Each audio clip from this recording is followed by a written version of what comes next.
கர்த்தருக்கு ஸ்தோத்திரம். ஒரு சிறிய ஷார்ட்டான மெசேஜை பார்ப்போம். ஏசாயா 28:16.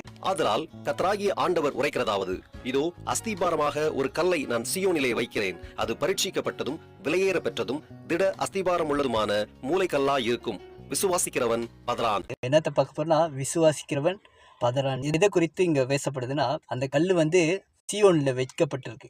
இது சோதிக்கப்பட்டது. அதை நம்பினா இடர அடைய மாட்டாங்க. அதான் விசுவாசிக்கிறவன் பதறான். அது யாருன்னா இயேசு கிறிஸ்துவ குறிக்குது. அவருடைய அஸ்திபாரம் பெரிய அஸ்திபாரம். இன்னைக்கு நம்ம கண்மலையன் ஆகிய கிறிஸ்து மேல அஸ்திபாரத்தை போடணும். இன்னைக்கு அந்த மாதிரி அஸ்திபாரம் போட்டோம்னா நம்ம பதற மாட்டோம். ஒரு காலகட்டத்தில் நீங்க பாத்தீங்கன்னா கோவிட் டைம்ல அநேக பேர் பதறினாங்க. ஐயோ சீக் எனக்கு வந்துருமா அப்படின்ட்டு நடுங்கி போய் அதை தான் ஃபோக்கஸ் பண்ணாங்க தவிர நம்ம தேவனுடைய விசுவாசத்தில் இயேசு மேலே, அந்த கண்மலையனாகிய இயேசு கிறிஸ்து மேலே விசுவாசிக்கிறதே இல்லை.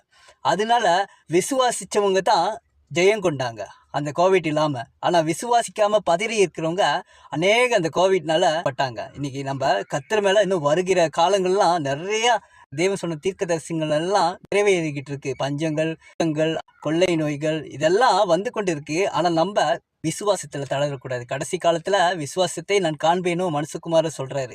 இன்னைக்கு நம்ம அந்த விசுவாசத்தில் நம்ம பதறிடக்கூடாது.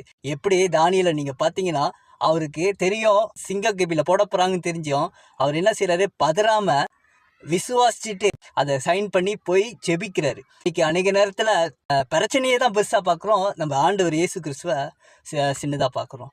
அப்படி பார்க்காதபடி கர்த்தரை நம்ம நம்பி இருப்போம்.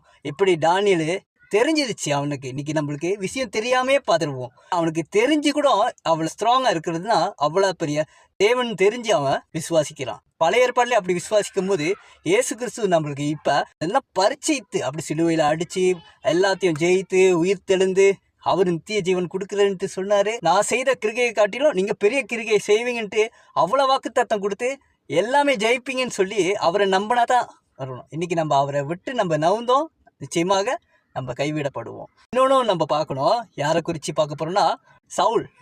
சாமுவேல் சொன்னார், நான் வர வரைக்கும் காத்துரு, நான் பலி செலுத்தணும் தேவனுக்குன்னு. ஆனால் சவுல் சொல்கிறாரு, ஜனங்கள் போயிடுவாங்கன்னு சொல்லி பயந்து பதறிட்டு பலியை கொடுத்துட்றாரு.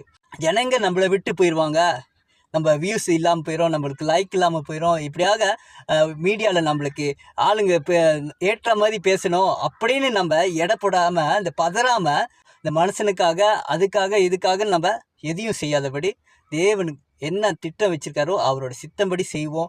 எதுக்கும் நீங்கள் கவலைப்படாதீங்க. கர்த்தர் ஏற்ற நேரத்தில் உயர்த்துவார். அதனால நம்ம கர்த்தருடைய சித்தத்தை செய்யறதுக்கு விசுவாசிச்சுட்டு நடப்போம். எந்த குறிச்சும் நம்ம பதறாமல் நடப்போம். கர்த்தருக்கு சித்தமானால் அடுத்த வீடியோ